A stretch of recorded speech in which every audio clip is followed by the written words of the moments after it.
ئێوارەتان باش مسامە بەشارەتین بەرنامەی حەوت پرسیارتان پێشکەش دەکەم.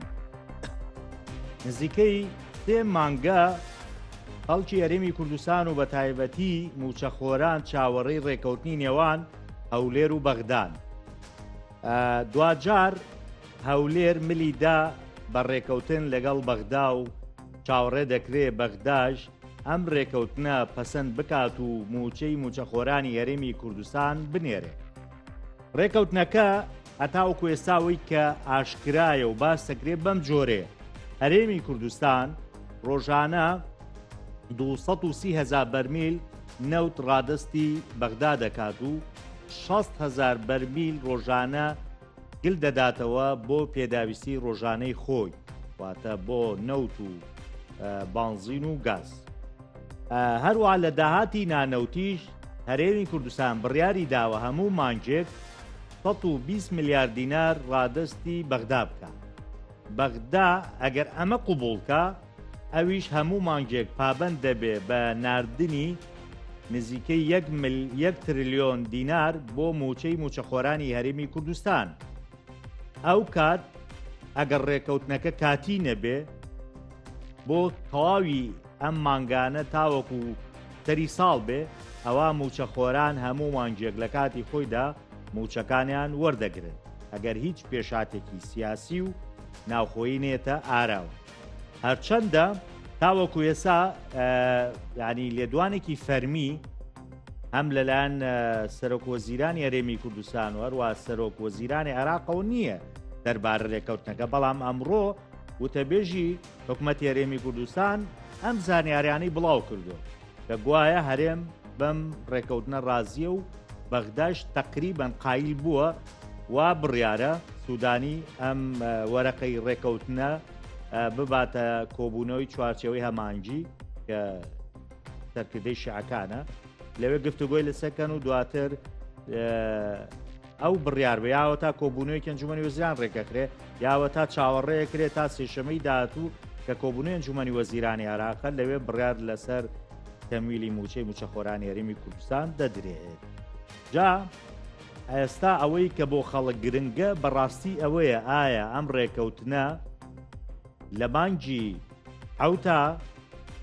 جێبەجێ ئەکرێت و موچە دەنێرێ یاخود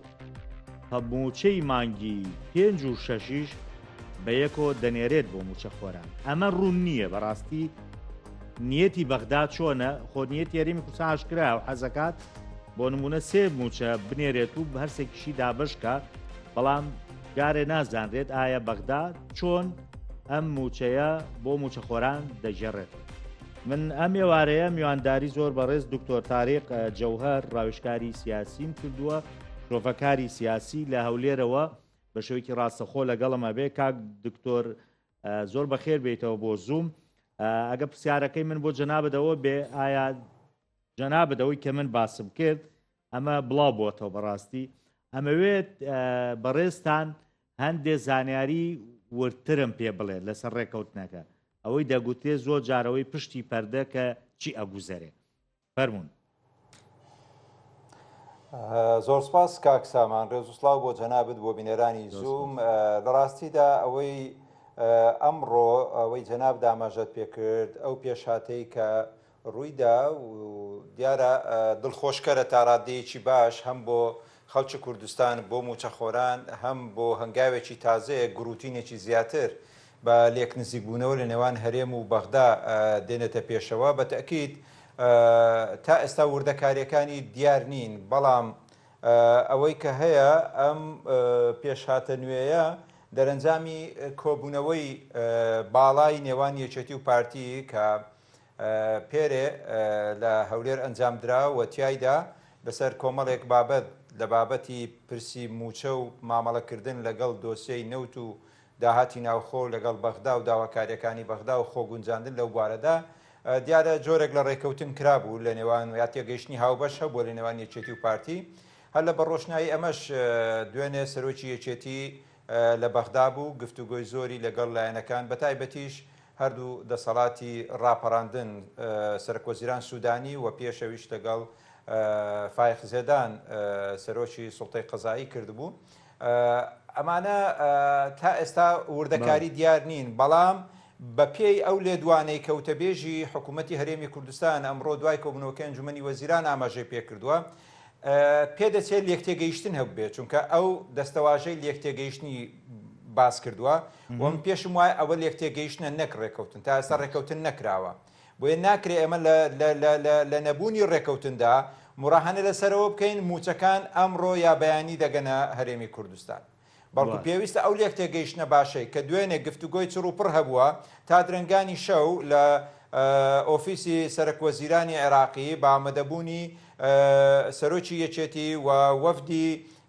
5 وەزارەتەکەی کە تەکلیف کردن لە ئەنجومەنی وەزیرانی عێراقی و هەروەها فواد حوسێن جێگری سەرۆکوەزیران وەکو نوێنەری پارتی لە کۆبوونەوەکە پێدەچێت هەر ئەم شەوی ڕابردوو پەیوەندی لەگەڵ هەولێر کرابێ و ئالوگۆڕی بۆچوونەکان لەسەر ئەو ڕێژەیە کە ئەمڕۆ هەرێم ڕایگەیاندووە 120 میلیارد دینار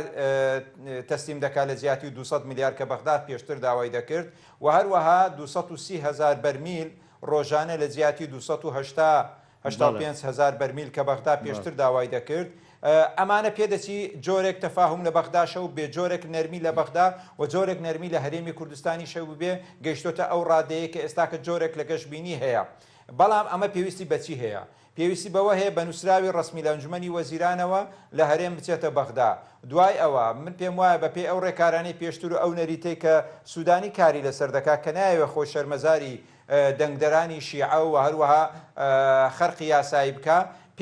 پێم وایە پێویستی بەوە هەیە بگەڕێتەوە بۆ نێو ماڵی شیعە بۆ چوارچەوەی هەماهەنگی خاڵی یەکەم، دوای ئەوەی کە لەوێ سەپۆرتی ئەو ڕێکەوتنە و یا ئەو لێکتێگەیشتنە تازەیە بکرێ، اینجا بچێتە ئیدارەی دەوڵەت، کۆبوونەوەیکی ئیدارەی دەوڵەت، هاوپەیمانەتی ئیدارەی دەوڵەت کە ئەمە لە یەکێتی و پارتی و لایەنە شیعەکان و سوننەکانیش پێکاتوە لەوێش سەپۆرتێک وەرگرێ و پێشوازی لێ بکرێ و پشتگیری بکرێ، اینجا بێتەوە نێو ئەنجومەنی وەزیران لە کۆبوونەوەیکی ئەنجومەنی وەزیراندا ئەم ڕێکەوتنە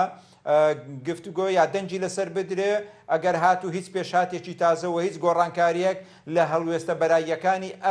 ئەم بەیانیە تاوەکو ئێستاکە ئیجابیە هەم لێرە هەم لە بەغدا. لە بەغدا تا ئێستا ئۆفیسی سەرۆکوەزیرانی عێراقی قسەی لەسەر نەکردووە بەڕەسمی، نە سەرۆکوەزیر نە وەزیرێکی پایەداریش، بەڵام ئەوەی هەیە ڕاوێژکارەکانی سەرۆکوەزیران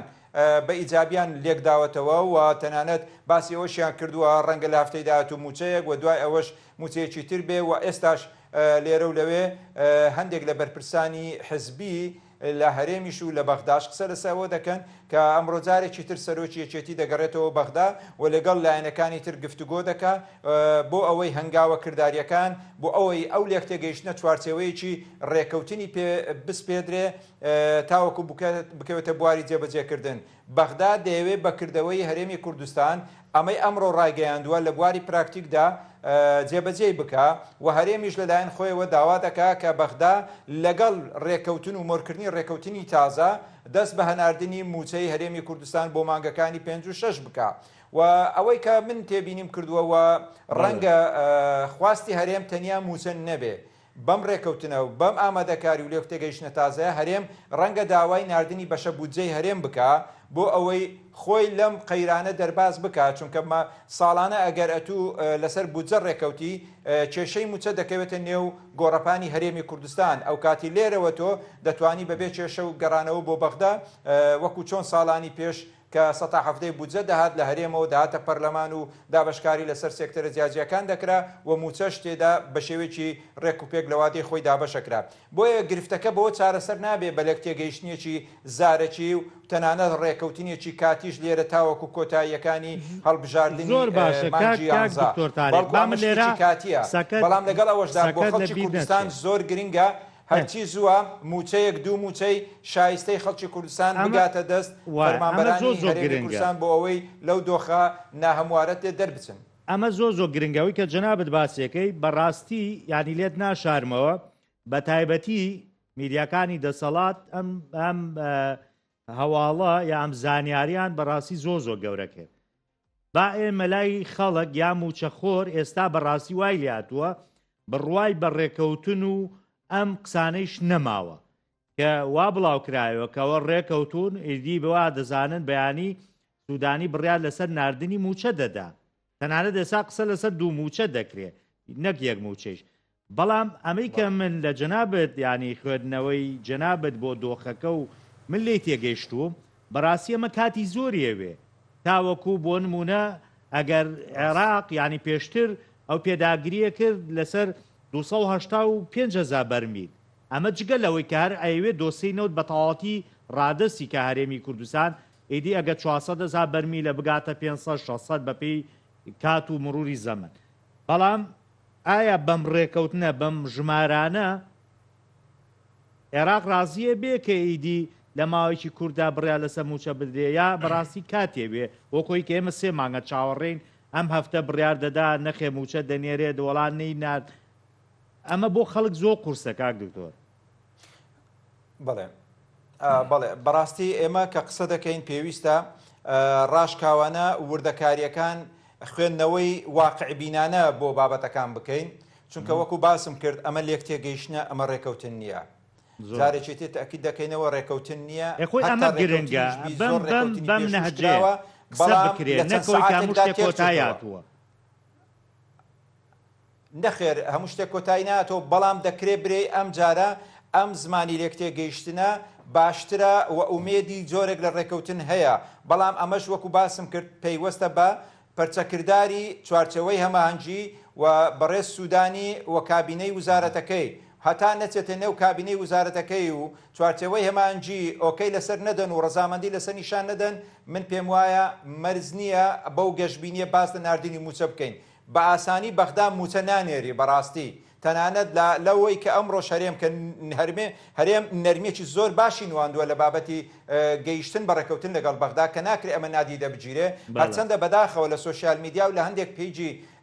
ئەلکترۆنی وا لێک درایەوە هەرێم تەسلیم بوو بابە تەسلیم بوون نییە تۆ مامەڵە لەگەڵ واقع دەکەی واقعی کوردستان و عێراق ئێستا هاوسەنجی هێز تێک چووە لە دوای 2017 هەرێم پێشتر سەربەخۆ هەر شتێکی کردبی ئێستا دۆخەکە گۆڕاوە ئێستا بۆی ناچێتە سەر ئێستا قەراری محکەمەی پاریسەیە ناتوانێت ڕاستەخۆ نەوت بفرۆشێ خۆگە هەرێم توانای ئەوە هەبووە نەوت بفرۆشێ وەکو جاری جاران پێویستی بەوە نەبوو ئەوەندە لە بەغدا داوا بکە و بپارێتەوە و یا چاوەڕێ بکە موچەی بۆ بێ بۆیە دەبێ واقعبینانە هەڵوێست لەسەر ئەو پێشاتە تازەی وەربگرین جێی دەستخۆشیە بە ئومێد بەخشیەوە سەیری بکەین بەڵام نەڵێن ئەمە تازە تەواو بەهار هاتە چۆکان و کێشەکان کۆتاییان هات کێشەکان کۆتاییان نهاتووە چونکە لە بیرمان نەچێت کاک سامان جگە لە حکوومەتی هەرێمی کوردستان و حکوومەتی بەغدا کۆمپانیا نێوتەکانمان هەیە کە ئەوەی ئەمڕۆ گوێمان لە نوێنەر و وتەبێژی کۆمپانیاکان بوو ئەوان ئاماژە بەوە دەکەن پێویستیان بە گەرنتی هەیە پێویستیان بەوەی بە نووسراو لەلایەن هەردوو حکوومەتەوە باس لەوە بکرێت کە شایستەی دارایی ئەوان لە مانگانە لە وەختی خۆیدا وەردەگیرێ ئەوانیش پێویستیان بە جۆرێک لە گەرنتی هەیە کە بەغدا تا ئێستا من پێم وایە ئامادە نەبووە بستە ژێر ئەو کاریگەری گەرنتیدانە بە کۆمپانیەکان چونکە بەشێک لەوەی لێرە بەدواوە ئەگەر لە بەیانیەوە دەست بە هەناردەکردنی نەوت بکرێت کۆمپانیەکان پێویستیان بەوە هەیە شایستەی خۆیان لە بەغدا وەربگرن لێرە بەدواوە بەڵام ئەو ملیارد دۆلارەی کە پێشتر لەلایەن حکوومەتی هەرێمەوە نەوت دەرهاتووە و دەکەوتە سەر حکوومەتێرم چێ دەیدا ئەوان پێویستیان بەوەشێ ئەوەشێک لای بکرێتەوە بۆیە بە دووری نابینم بابەتی کۆمپانیەکان جۆرێک لە گرژی و جۆرێک لە لەمپەر لە بەردەم ئەو لێکتێگەیشتنی ئەمڕۆ دروست بکە بۆیە گرنگە چاوەڕێ بکەین لێرە هەتاوەکو 24 سعات یاخود 48 سعاتی داهاتوودا بزانین بەڕسمی گفتوگۆکانی بەغدا چی بەسەردێتەوە وی ئەمڕۆ کە باز دەکرێت سەرۆکی یەکێتی دەگەڕێتەوە ئەوێ و لایەنی کوردی لەگەڵ لایەنی سوودانی و لایەنی شیعی دیسان لەسەر ئەو بابەت و پێشاتە نوێیە قسە دەکەنەوە ئەگەر هات و شتەکان بە خێرایی ئەگەر نیەتی ساف هەبێ بۆ چارەسەری گرفتەکان من پێم وایە ئێستا دۆخەکە لە هەموو کاتێک لەبارترە بۆ ئەوی بەغداش بێتە پێشەوە و لەسەر بابەتێک کە تاوەکو هەڵبژاردننی داهاتوو پێکەنانی حکوومەتی داهاتووی عێراق و تاوەکو کۆتایی ئەم ساڵ چونکە بودجەی عێراق لە کۆتایی ئەم ساڵ لە مانگی 12 کۆتایی پێدێ کەواتە بۆ ساڵی داهاتوو جارێکی تر لایەنی کوردستانی دەبێ بکەوێتە گفتوگۆ لەگەڵ لایەنی پێکەنەری حکوومەتی دوای هەڵبژاردن بۆ ئەوەی بودجەی عێراق بۆ چەند مانگێک کاتیە هەرێمی کوردستان دەکرێت لەگەڵ سوودانیە بەڵێ کاتیە ئەمە سەرتاسەری نییە بکاتیە و بۆ تێپەڕاندنی ئەم دوو مانگەی ڕابردوو ئەو چەند مانگەی لە پێشمانە تاوەکو هەڵبژاردن و کۆتایی ساڵ چونکە بودجەی عێراق بۆ 3 ساڵ کۆتایی پێدێ 23 24 25 پێشتر بڕیاری لەسەر درابوو شێوازەکەشی دیاری کرابوو کە تا حدێکی زۆر لە دژی بەرژەوەندەکانی خەڵکی هەرێمی کوردستان بوو بەڵام هەرێمی کوردستان نە بەسەریدا نازانم بەسەریدا تێپەڕی یاخود لە شارەزایی نەبوونی دانوسکاری کورد بوو کە بەغدا توانی لەمەدا جۆرێک لە فێڵ لە هەرێمی کوردستان بکە بە هەر حاڵ ئێمە هیوادارین باشە کاک دکتۆر تاریخۆ بەغدا ئاڵێ ئێوە هیچ ڕەسیدێکتان لەناو بودجە سێ ساڵێکیان نەماوە تا من پارەتان بۆ بنێرم ئێستا چۆن بەڕێکەوتنم پارەیان نێرێ ئێمە پێچەوانەی و نووسراوی وەزیری دارایی فەرقی هەیە ئێستا بەڵێ ئێستا فەرقی هەیە ئێستا لەبەرەوەی تۆ ڕێک دەکەوی ئەو دەڵێ گلەی پێشتری چی بوو دەڵێت تۆ هیچ تەسلیم نەکردووە تۆ نەوتت نەداوەتە من پارەی داهاتی ناوخۆش 48 تا 56 جارێک ئەگەر 70 ملیارد تەسلیم کرابێ ئەمە خواستی بەغدا نەبووە خواستی ئەو ڕێکەوتنە نەبووە کە لە قانونی بودجە داهاتووە ئەگەر هەرێمی کوردستان بەپێ قانونی بودجە 400,000 بەرمیل ڕۆژانە تەسلیم بکە و داهاتی ناوخۆش 150 تەسلیم بکە ئەو کاتی هەرێم دەبێت داوای بەشە بودجەی خۆی بکە 12.67ەکە بەڵام لەبەرەوەی بەغدا دەڵێ بیانووی بەغدا وایە دەرێ لەبەرەوەی هەرێم 400,000 بەرمیلی تەسلیم نەکردووە و شایستەی داراییەکانی ناوخۆشی جگە لە نەوت وەکو 150 تەسلیم نەکردو بۆیە تەنیا موچەیان ناردووە بەشە بودجەیان نەناردووە بۆیە پرسیاری گرنگ لێرە ئەوەیە ئایا بەغدا بەوە ڕازی دەبێ 120 میلیارد دیناری عێراقی بۆ داهاتی ناوخۆ و 230,000 بەرمیل ڕۆژانە تەسلیم بکرێ و لە جیاتی ئەوە بودجەمان بۆ بنێری نەک موچە چونکە ئەگە بودجە بنێری فراوانترە بودجە لە بەرژەوەندی خەڵکی کوردستاندایە و بابەتەکە دەستی حکوومەتی هەرێمی کوردستان دەکاتەوە باشتر مامەڵە لەگەڵ شایستە داراییەکان و التیزاماتی خۆی بەرامبەر خەڵکی کوردستان و خزمەتگوزاریەکانیش بکە بۆیە شەڕی حکوومەتی هەرێمی کوردستان پێویستە لەسەر بودجە بێ بەڵام پرسیاری گرنگەوەیە تۆپ ئێستا لە گۆڕەپانی سوودانی و لایەنی چوارچەوەی هەمەهەنگیە ئایا بەوە قەنەعەتیان دێ بەوەی هەرێمی کوردستان ئەمڕۆ ئامادەی دەربڕیوە ئەو لێتێگەیشتنەی دوێنێ کە پاڤڵ تاالبانی لەگەڵ سوودانی لەسەری ڕێکەوتون بەوە ڕازی دەبن بۆ ئەوەی بەرامبەر ئەوە نەگموچە بەڵکو بودجە بنێرن دەبێت چاوەڕێ بکەین بزانین پەرچەکردداری ئەمڕۆ و سبەی چوارچەوەی هەمانجی و بەڕێز سوودانی و کابینەکەی لەسەر ئەم ئامادەکاری هەرێمی کوردستان چۆن دەبێت چونکە باشە ئەگەر ڕازی بوو بەمە قسەکە لێراوەی ئەگەر ڕازی بوو بەمە ئەم دۆخە کە ئەڕوا ئەمڕۆ ئەوە تا 16 مانگە گریمان تا 20 مانگ ڕێ خۆ مانگی حوتە ناردنی موچەی فەرمانبەرانی هەرێمی کوردستان چۆن دەبێ ئەمە گرنگە بۆ خەڵک بەڕاستی لە ڕاستی من پێم وایە بە تەمەنای هەمومان وایە بە من و بە جەنابیشتان و بینەرانیشەوە تەمەنا دەکەین بەیانی نەبێتە سعات 8 بەیانی پارە لە هەرێمی کوردستان بێ و لیستی موچە ڕابگەێنرێ ئەمە خواستی هەر هەمومانە کەس لەگەڵەوە نییە دوابکەوە 1 سعات بەڵام واقعی سیاسی کە لێکی دەدەیتەوە کە شرۆڤە بۆ بابەت و هەڵوێست و خوێندنەوەی ئەو دیوی دێرەکان دەکەی من پێم وایە بۆ کەسێکی وەکو من بەرچاوم ئەوەندە ڕوونی ئەوەندە گەشتبین بم کە پارەکە بۆ ئاسانی لە بەغدا موچەیەک دوو موچەمان بۆ دەنێردرێ و دوو هەفتەی تریش موچەی مانجی حوت کە دەست پێ دەکا و لە کۆتایی مانجی حوتیشدا موچەی مانجی حوتمان بۆ دێ بۆیە من باسی ئەوە دەکەم پێویستە چاوەڕێ بکەین تا ئێستا وتەبێژی حکوومەتی عێراقی تا ئێستا وتەبێژی سوودانی خۆی چوارچەوەی هەمانجی لە ئاستی باڵادا تەرحیب یاخود پێشوازیان لەوە نەکردووە ڕاستە ڕاوێژکارەکان پەرچەکردداری ئیجابیە و ئەرێنیان هەبووە لەسەر ئەو بابەتە بەڵام ئەمە پێویستی بەوە هەیە لە ناو کۆبوونەوەی ئەنجومەنی وەزیرانی عێراقیدا حکوومەتی سوودانی ڕەزامەندی لەسەر بدا و ئەو کاتی وەفدی حکوومەتی هەرێم بچێ ئەم لێک تێگەیشتنە بخاتە چوارچێوەی ڕێکەوتن و ئیمزای بکەین لێرە هەتاوەکو کۆتایی ئەم ساڵ کاک دکتۆر بەو پێی کە جەنابیشت ڕاوێژکاری پەرلەمانی ئێستا خۆتە زانی دۆخی هەرێمی کوردستان زۆ خراپە لە مۆزوعی دابشنەکردنی موچە لە پێکنەهێنانی حکوومەت کابینەی دێم هەروەها لە پەکخستنی پەرلەمانی کوردستان بەڕاستی ئەمە تا چەندێ کاریگەری لەسەر دۆخی هەرێمی کوردستان دروست کردو یا چاوی عێراقی تیش کردووە لەسەر ئەوەی کە ئێمە دەستگا شەرعیەکانمان لە کار کەوتووە هەروەها دۆخی خەڵکیشی ئەوەندە خراپ کردووە کە موچە خەڵک نازانێ ینی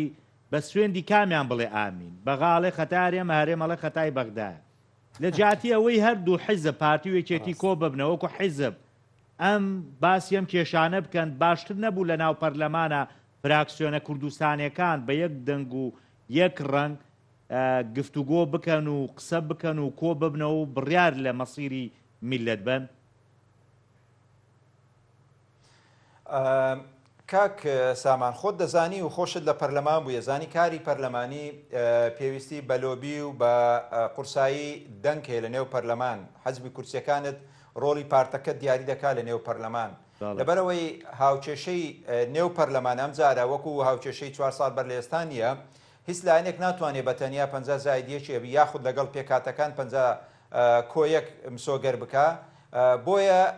دۆخی پەرلەمان بەو چەق بەستویە مایەوە کە دانیشتنی یەکەم تەنیا سوێند خورا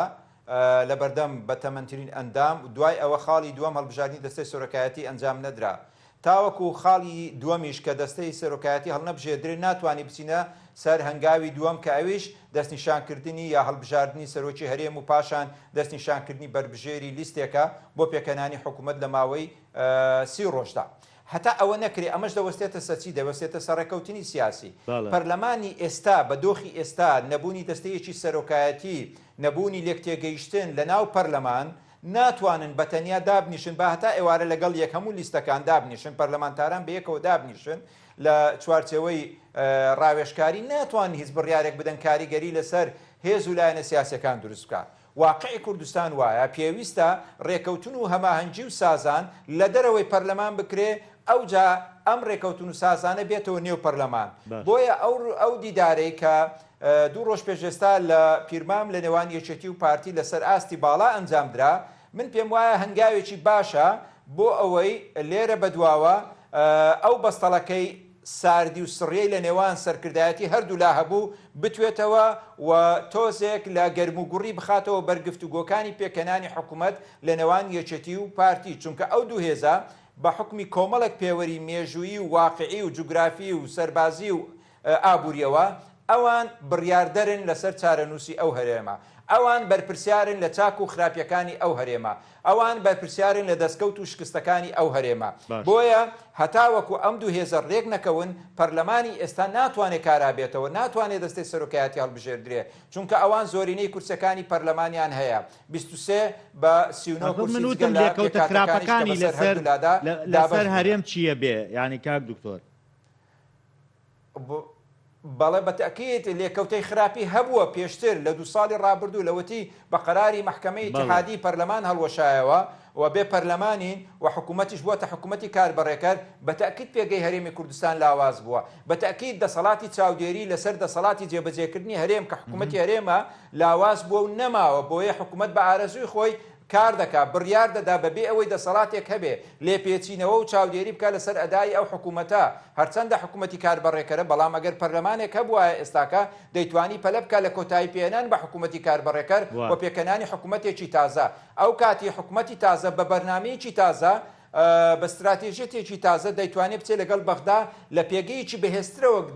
داخلی گفتوگۆکان ببێ لەگەڵ حکوومەتی دوای سوودانی چونکە یا لەگەڵ حکوومەتی ئێستای سوودانی بۆ کۆتایی ئەم ساڵ بەڵام ئەمە پێویست بوو نێوماڵی کورد چەند مانجێک پێر لە ئێستا نەک ئەوە نۆمانگ تێپەڵیوە تا ئێستاکە ئەمە نەمانتوانێت بینە حکوومەت و خاوەنی پەرلەمان و حکوومەت و سەرۆکایەتێکی هەرێمی تازە بەتەکیید پێگەی هەرێمی لە ئاستی بەغدا لە ئاستی ناوچەکە لاوازتر کردووە کێشەی هاوڵاتیانی کێشەی موچەخۆرانی وەکو خۆی هێشتۆتەوە و قوڕەکەی خەستر کردوتەوە بۆ شان و باڵی هاوڵاتیان و فەرمانبەران بژێوی ژیان وەستاوە جموجۆلی ژیان وەستاوە معانات و کێشەکانی خەڵک زیاتر بووە کێشە و گرفتە کۆمەڵاتیەکان گەشەی کردووە و پەرەی سندووە ئەمانە هەمووی دەرەنجامی نەبوونی سازان و ڕێکەوتن و نەبوونی پەرلەمانێکی کارا و حکوومەتێکی کاربڕێکەری خزمەتگوزار کە بتوانێت لە ئاستی ئەو بەڵێنە هەڵبژاردنیانە بێ کە بە خەڵکیان داوە بۆیە ئێمە ئێستا بەرەو هەڵبژاردنێکی تازە دەڕۆین ئەگەر هات و لێرە هەتاوەکو هەڵبژاردن کێشەی موچەی فەرمانبەرانی هەرێمی کوردستان لەگەڵ بەغدا چارەسەر نەکرێ جا بە سازش بێ دەستبەردان بێ لە هەرندێک دەستکەوت کە دەستکەوتی قانونی و دەستوریشن بۆ هەرێمی کوردستان بە شێوەی کاتی من پێم وایە وەکو تاکتیک هەرێمی کوردستان دەبێ هەموو هەوڵێک بدا خاڵی یەکەمی چارەسەرکردنی گرفتی موچە بێ، دوای ئەوە هەر بابەتێکەیە هەر حەقێکی لای بەغدایە لێ بگەڕێ بۆ حکوومەتی دوای هەڵبژاردننی مانجی 11 عێراقی ئەو کاتی بە تیمێکی یەکگرت و لەگەڵ فراکسیۆنە کوردستانیەکان بچنە نێو گفتوگۆیەک بۆ داکۆچیکردن لە مافە دەستوریەکانی خەڵکی کوردستان و جێرانەوەی ئەوانەی کە حکوومەتی عێراقی ئێستاکە بە حەق یا بە ناحەق زەوتی کردووە یاخود پێشێلی کردووە لەگەڵ هەرێمی کوردستان. کێشەی گەورە لای خەڵک موچەیە. ئەو موچەیە چارەسەر نەکرێ، خەڵک بە زژی برسی ناتوانێت بچێتە سەر سندوقی دەنگدان دەنگ بە هێز و لایەنە کوردستانیەکان بدا، بە تایبەتیش لە ناوخۆی هەرێم و لە دەرەوەی ناوچە کوردستانیەکانی دەرەوەی هەرێمی کوردستانیش. ئەمە دیسان کاریگەری نەرێنی دەکاتە سەر پێگەی هەرێمی کوردستان لە کەرکووک و ناوچە دابراوەکان ئەگەر هاتوو خەڵک ئاش نەکرێتەوە بەوەی هیچ نەبێ دوو موچە سێ موچەی تر شایستەی خۆی هەتاوەکو کاتی هەڵبژاردن وەربگرێت. باش ئەمەی کە جەنابەت باسیەکەی پارتیۆکێتی درک بەماکەن، ئایا کە درکی پێکەن بۆ ینی هەوڵی چارەسەر نادەن؟ ینی تەکلیفەکرا داواکرا هیچ نەبێ لە داهاتی ئەو نەوتەی دەیفرۆشن، لە داهاتی نانەوتی تەنانەت موچەیە بن بە خەڵک بۆی خەڵک تۆزێ ئاهێ بێتەوە بە جەستەیە. زۆر ڕاستە، من پێم وایە ئەو دوو هێزی دەسەڵاتی سیاسی ئابووری سەربازی لە بەردەستی ئەواندایە. لەبەر نەبوونی پەرلەمان، لەبەر نەبوونی دەستگاکانی چاودێری، دەستگای نەزاهات، دیوانی چاودێری، نەبوونی شەفافیەت، زۆری گەندەڵی، بەڕاستی بەرچاو ڕوون نییە. ڕاستە لێرە و لەوێ ئەندامی پەرلەمان هەیە، ئەرقامی جیاجیا دەخاتە ڕوو و لەولاوە ڕەدێکی پێویست نییە قەنەعەت بە خەڵک بێنێکە حکوومەت ئەو توانایە نییە. بۆیە ئەم ڕایەگەشتیە دروست بووە کە حکوومەتی هەرێم یەکێتی و پارتی لە توانایاندا هەیە بدەن هیچ نەبێ تاوەکو دەگەنا حەلێک و چارەسەرێک لەگەڵ بەغدا. بەڵام تا ئێستا ڕوونکردنەوەی پێویستمان نەبینیوە کە بتوانێت قەناعەت بە ڕای گشتی و بەهێز و لایەنە سیاسەکان و ئۆپۆزیسیۆنیش بێنێ کە توانای دارایی هەرێمی کوردستان، توانای فرۆشتنی نەوت بەم شێوەیە، توانای داهاتی ناوخۆ بەم شێوەیە کۆی گشتی دەکاتە ئەمەندەمان لەبەردەستایە. بۆیە نەبوونی شەفافیەت، نەبوونی ڕازگۆیی، نەبوونی دەسەڵاتێکی چاودێری کارا لە پەرلەمانەوە خۆی دەبینێتەوە و دواتر دیوانی چاودێری کە ئاگای لە هیچ دانیە بڕەنگە وەک پێویست نەتوانێت ئەرقامەکانی لەبەردەست بێ، دەستگای شەفافیەت بە هەمان شێوە. من پێم وایە ئەمە کرۆچی گرفتەکەمانە لەگەڵ ئەو دۆخەی تێکەوتوونە. بۆیە گرنگە پەلە بکرێت لە پێکەنانی حکوومەت و کاراکردنەوەی پەرلەمان بۆەوەی ئەو پەرلەمانە بتوانێت لە ڕێی ئۆپۆزیسیۆنێکی بەهێزەوە چاودێرێکی کارا بێ، شەفافیەتی زیاتر، کاراکردنی سندوقی داهاتە نەوتیەکان، هەرچەندە داهاتە نەوتیەکان لێرە بەپێ ئەو ڕێکەوتنەی کە ئەمڕۆ حکوومەتی هەرێم ئامادەی دەربڕیوە چیتر دەچێتەوە خەزێنەی حکوومەتی عێراقی و لە ڕێی سۆمۆ دەفرۆشێ و ئەو کاتی ئەو سندوقە هەر بە خاڵی دەمێنێتەوە. دەبێت لێ بگەڕێن ئەو بابەتە بۆ قۆناغی دوای هەڵبژاردننی داهاتووی عێراق لە مانجی 11 و پێکەنانی حکوومەتی تازای عێراقیدا. ئەو کاتی دەبێت تا ئەو کات پێویستە ئێمە لە هەرێم پەرلەمان کارابێ و حکوومەتی هەرێمی کابینەی دەمان هەبێ تاوەکو ئەو حکوومەتە نوێیە خۆی حازرکە بۆ هەڵبژاردنەکانی دوای هەڵبژاردنەکانی پەرلەمانی عێراق. ئەو کاتی شەڕێکی تازە، قۆناغێکی تازە لە بەردەم هەرێمی کوردستان دەکرێتەوە. ئەگەر هاتو ئەو حکوومەتی هەرێمە دابمەزرە لێرە هەتاوەکو هەڵبژاردننی داهاتوو حکوومەتێکی خزمەتگوزاری ڕاستەقینە بێ و هەڵقوڵاوی کێشە و ناکۆچەکان و خەمەکانی خەڵک بێ. من پێم وایە خەڵکی کوردستان پشتیوانی حکوومەتەکە دەکەن لە دانوستانەکان لەگەڵ بەغدا بۆ ئەوەی هەرچی بکرێ ماف و شایستەی دارایی و خەڵکی کوردستان و مافە دەستوریەکانی لە بەرامبەر حکوومەتی عێراقیدا مسۆگەر بکە. بەبێ ئەوە بەبێ ڕێکەوتن و سازان، بەبێ لێک تێگەیشتن، بەبێ ڕێزگرتن لە ئیرادەی خەڵک کە بەشداری لە هەڵبژاردننی پەرلەمانی کوردستان کرد بە شێوەیەکی زیاتر لە جاران، من پێم وایە قوارەی هەرێمی کوردستان پێگەکەی ڕۆڵەکەی لە بەرامبەر بەغدا، لە بەرامبەر خواستی جەماوەر، لە بەرامبەر متمانەی جەماوەر لاواستر و لاواستر دەبێت. کاک دکتۆر تارێقی، بە بۆچوونی جەنابەت ئەوەندەی کە بەم شێوەیە گفتوگۆمان کرد و جەنابەت خوێندنەوەت بۆ دۆخەکایە، ئومێدێک هەیە بۆ ئەوەی کە بە ئەم جارە بەڕاستی ڕێبکەون؟ چونکە ئێمە مانگێکە باس لە ڕێکەوتن نەکەین بەڕاستی کە ڕێژ ناکەون. ئەگەر لە حاڵەتێکە ئەوەی کە تۆ باسەکەی کێشەی کۆمپانیاکان بۆ نمونەگە چارەسەوێت تەنانەت ئەوترێ ئێستاش حکوومەتی عێراق وتوێتی من بۆ پێداویستی ئەوەی ڕۆژانە کە 6,000 بەرمیلەکەیە تێچووی هەر بەرمیلەکە 16 دلارە خۆمەیە بەڵام حکومەت ئامادە نییە بانزینەکە هەرزام بکە هەروەکو پێشتر ئەفرۆشێ. بەڵێ ئەمە باسمان کردی ڕاستە کێشەکان ماون بەڵام ئومێدێکی باشتر هەیە لە چەند ڕۆژی ڕابردوو ئەم لێ تێگەیشتنی دوێنێ شەو دروست بووە بەکەمی نەزانین بەڵکو پێویستە کاری لەسەر بکەین بیکەینە بواری پراکتیک چونکە خەڵک ئومێدێکی هەیە ئێمە نامانەوێ خەڵک بێ ئومێدکەین لە چوارچێ ئەو بەرنامەی و چاوپێکەوتنەماندا بەڵام وشارکردنەوەی خەڵکی خۆمان واقع بینانە مامەڵە لەگەڵ پێشاتەکان و ڕووداوەکان بکەن کارێکی باشە و ئەرکی ئێمە و میدیایە کە لەو شوێنەی باشە برین باشە لەو شوێنەی مەترسی هەیە برین تا ئێستا مەترسی ماوە ئەمە کارێکی گرنگ و ڕازگۆیانەیە لە کاری میدیایی و کاری شرۆڤەکردندا بۆیە من پێم وایە ئەو دۆخە هەنگاوێکی باش چۆتە پێشەوە بەڵام دەبێت چاوەڕێی بەغدا بکەین پەرچەکردداری بەغدا گرنگە بەغدا هاتۆتە پێش هەرێمش چۆتە پێش ئەمانە جێی دڵخۆشین ڕەنگە خەڵکێک هەبێت تەمەنا بکە هەرێم و بەغدا نەگەنەیەک کێشەکان ئاڵۆستر بێت لەوە قوڵتر زۆر باشە من ویستم لەو قسەی ینی بۆ سەرباری قسەکانی جەناب کاک دکتۆر تارێک ینی کە تۆ باسیەوەت کرد ڕەنگە نەیار هەبێ خەڵک هەبێ حەز بەم ڕێکەوتنە نەکات لە هەردوولا ئەم هێرشە درۆنیانەی کە ئێسا کرێتە سەر کێڵگە نەوتیەکان ئەمە چییە بەڕاستی ئێمە لە کاتێکا لە هەوڵی ڕێککەوتنین لەگەڵ بەغدا بەڵێ بەڵێ بەتەکیید ئەمە زۆر کەس باس لەوە دەکا هۆی چییە بەتەکیید ئێمە دەزانین لە عێراق چێ توانای ئەوە هەیە درۆنی خۆتەقێن یا درۆنی تەجەسوسی یا درۆنی ئەس بە ڕێکەوتنەکە ناکە یا وەکو فشار بەکارێت ئەمە بەشێکی نەیارە بەشێکی من پێم وایە دوو دیوی هەیە یەکێکیان بەشێکی ئەوەیە بەڵام چێ هەیە ئەو بەکاردێنی نەیارەکانی کورد ئەو کارە ئەنجام دەدەن ڕاستە ئەوان نەیارەکانی هەرێم بەڵام چێ بەفیتی چێ پێم وایە ئەو لایەنێکە مستەفیدە هەرێم تەنازولی بۆ بکە کە حکوومەتی عێراقیە بە دوور نییە من پێم وایە هەردوو لایەن ڕووی ڕاستەقینی حکوومەتی عێراقی لە ڕووکەشدا لە گفتوگۆ و دانوستاندایە لە ژێرەوەش لە ڕێی گروپە چەکدارەکان و لە ڕێی ئەوانەی کە ڕەنگە لە بەرژەوەندیاندا نەبێ ڕێکەوتن بکرێ یاخود درکێک لە بن پێی هەرێمی کوردستان دەربینن لەبەر ڕۆشنایی ڕووداوەکانی چەند یا مانجی ڕابردوو کە لە نێوان ئیسرائیل و ئێران ڕوویدا من پێم وایە لەوەدا هەندێک خوێندنەوە هەیە یا هەندێک تێگەیشتنی قوڵ هەیە بۆ دژایەتیکردنی هەرێمی کوردستان بەکارهێنانی درۆنەکان لەسەر سەرچاوەی وزە لە هەرێمی کوردستان نەوت و غاز کانگە چۆلگە غازیەکان ئەمە بەشێکە لە گوشار بۆ ئەوەی هەرێم بچێتە ژێرباری ئەو داواکاریانەی بەغدا لەلایەک لەلایەکی تر وشکردنی سەرچاوەی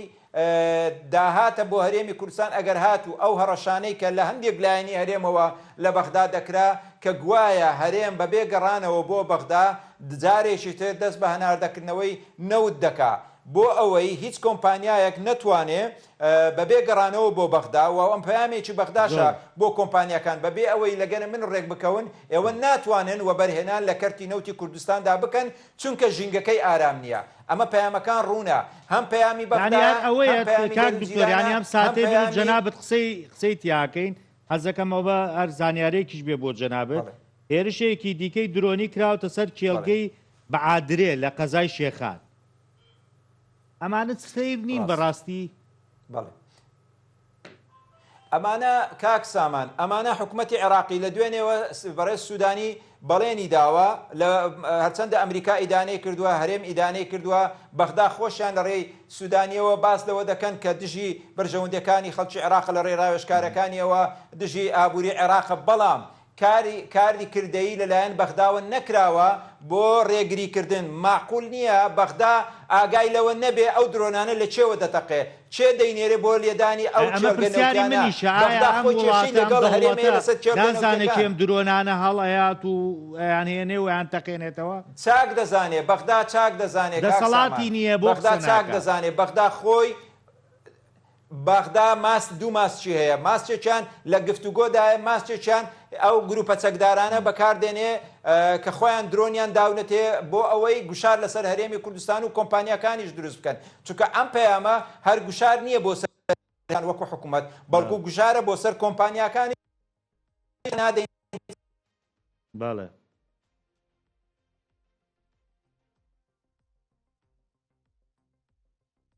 دیارە خەتەکەمان کاک دکتۆر وەڵا حەزمە کرد پەیامەکەی بە تەواوەتی بگەیشتایە دیارە کێشەیەکی تەکنیکیمان بۆ دروست بوو هاتەوە کوادەی پیشانم بن وەڵا قسەکانت قسەکانت تاوکە ببوورە گەرم بووی خەتەکە تۆزێک بەڵێ نازام لەکوێ قسەی من بڕاستی ئەو هێرشە و دوو عێراق ئەو دوو ماسکەی عێراقەیەتی ماسکێکی لە گفتوگوایە ماسکێکی لێ بەڵێ بەتەکەیت حکوومەتی عێراقی فەرماندەی گشتی هێزە چەکدارەکانی عێراق بەرپرسە لە دابینکردنی سەروەری و سەلامەتی ئاسمان و زەوی و ئاوی عێراقی بۆیە